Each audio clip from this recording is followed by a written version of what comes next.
Hey guys, welcome back to some Raid Shadow Legends. In today's video, we're going to be looking at the planning to getting your legendary champion. Now, when it comes to this, there is a roadmap that I'm going to share, but there are two events right now that you have to 100% get and do the champion event right here, which is the training event. Now, what you're looking for out of here is Yuzen the Maroon. So you are looking for the Rhino that we have right here, and getting the fragmented Rhino is the only way that you're going to be able to get this new legendary champion, which we're going to look at in just a minute. So right here, you are going to have to really focus on the champion training event, making sure that you're adding a lot more stars. And you can see points earned, you can go up to 10,000, which is the max, but swipe down for more. Going down here, how exactly do you get them? You can see levels, you can see ranks, that is it. You have to get that minimum of that 5,600 points to get the fragment out of here. Now, in addition, you're going to be farming the spider out of the tournament.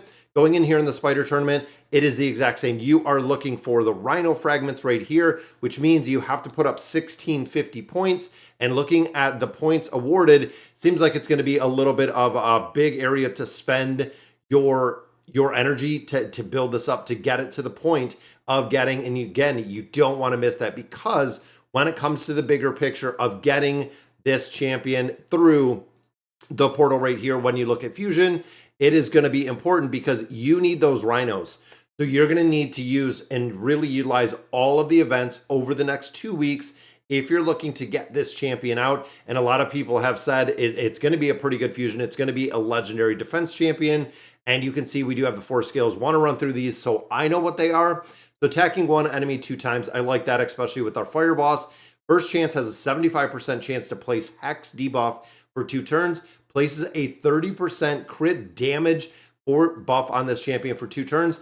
I like it. He's a defense champion, and I love the ability to add the crit damage, not the crit rating. Crit rating is very easy to max out in here, but getting that Hex buff up, and then, of course, the crit damage that he's going to be doing. So attacks one enemy 2 times, 20% chance to repeat the attack. So we could see a multitude of attacks with this champion. And also remember, the first one, you have the buffs or the debuffs in there. When this champion counterattacks or teams up with an ally to join an attack, use this skill instead of the default skill. Damage inflicted goes up 10% each time, going up to 50% with the crit damage amplification that we just seen. Third one, the runed snares attack all enemies, hit them with a speed decrease and a weaken for 2 turns. If the target is under a hex, place these debuffs before attacking. So you're going to debuff the target before you do the attacking. And we know speed is the most powerful attribute that we have within Raid. So if you're nerfing the speed of a team and throwing the weaken on there, that is going to make a big difference. And of course, the 3 Ascension or the 3-star Ascension will ignore life barrier and ally protection buffs, increases the champion's defense by 5% for each active buff that is on this champion. So a 50% defense increase right here, which again is kind of crazy because these damage are based on defense when we're going through here.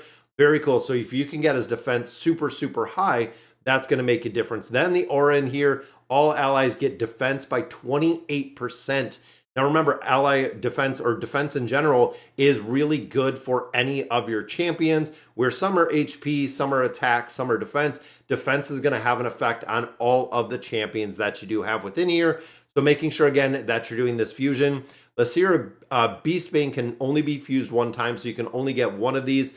But if you miss some of the fragments, and we'll look at it in just a minute, if you are missing some of the fragments for this guy right here, Void Shards possibly, but it is tournaments and it is events that you're going to have to farm to be able to go through and actually get this champion itself. Now, they also did build us a roadmap, which I want to share with you guys, and it starts today. It really does start today. You can see right here, we have the Spider Tournament, which is up here on the top. We have the Champion Training Tournament. Then we're going to have the Dungeon Divers event, the Gear Enchantment Tournament, and the Summoning Rush. So save your resources going through here and looking at exactly how we're going to build this. The Spider Tournament is going to be followed by the Fire Knight Tournament and Arena, which I love the Arena takedown. I seem like I do incredibly well in there. Then we have the Dragon Tournament, Champion Training Tournament, which we have the Champion Training event right now. So these are going to kind of coincide. So again, saving your resources to really double dip on a bunch of different places. if you can run through the spider and train up some champions, gaining some levels, going to make a big difference in the champion training event, and also building those up, you know, going ahead and doing the ascensions on there and building them up. In the dungeon diver, of course, you're going to have to make sure you manage your energy between both of these, because I know personally, if I'm farming up the spider, I have 1 extra day on the dungeon diver. With the dungeon diver, hopefully, again, we can kind of double dip where you're at, getting and going in and doing the dungeon diver, getting rewards out of the spider tournament itself to only further enchant that gear when you get to this point. Now, hero path with champion fragments, some champions get artifacts and accessories, and you'll notice down here there is also a bonus.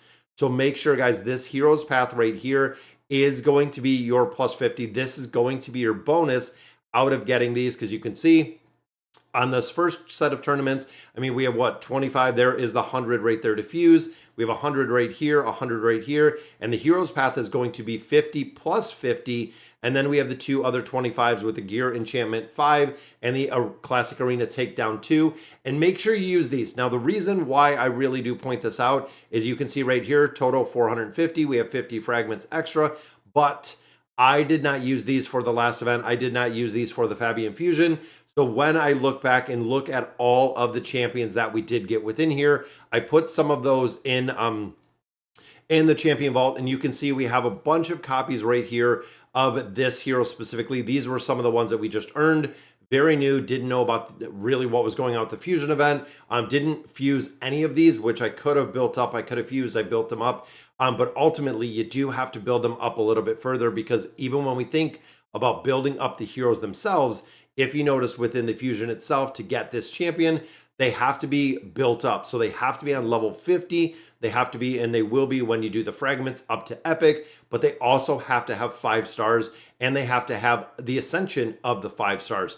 So not only do you have to get the champion itself within the tavern, you're going to have to ascend all of those champions, putting on these nice looking shiny purple stars to build them out in the entirety. So there are going to be, and really will be, a lot of farming to coincide to get the fusion, to get the champion. Now, I don't know if the champion's really worth it. Haven't seen the champion, haven't really broke him out, but defensive wise and looking at the stats and abilities he possesses, I could see a couple places, including boss fights, where he could be used, trying to keep your team alive when you start getting to the higher end in here. Now, we are 31 days here on the free-to-play account. Absolutely loving it. We have a lot of diamonds or gems to go ahead and use to get some more energy. Going to start farming up the spider. Going to build up a lot of other heroes, making sure those 2 tournaments that we are building.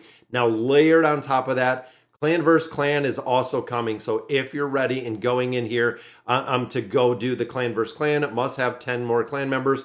It's going to be kind of crazy, because we have this layered on top of everything else, which is going to, of course, give you a lot of rewards out of here. This was probably one of the events that had massive, massive rewards that I absolutely love. So I'm super excited to see that we do have this layered on top. And I also believe that the siege is starting a week, so we'll kind of overlap the event. And then we do have the Doom Tower, the clan boss, everything else that is going on in this game, which is kind of crazy. So all right, guys, so that is going to do it for today's video. Let me know in the comments what you guys think about the new champion. And as always, thank you guys for watching.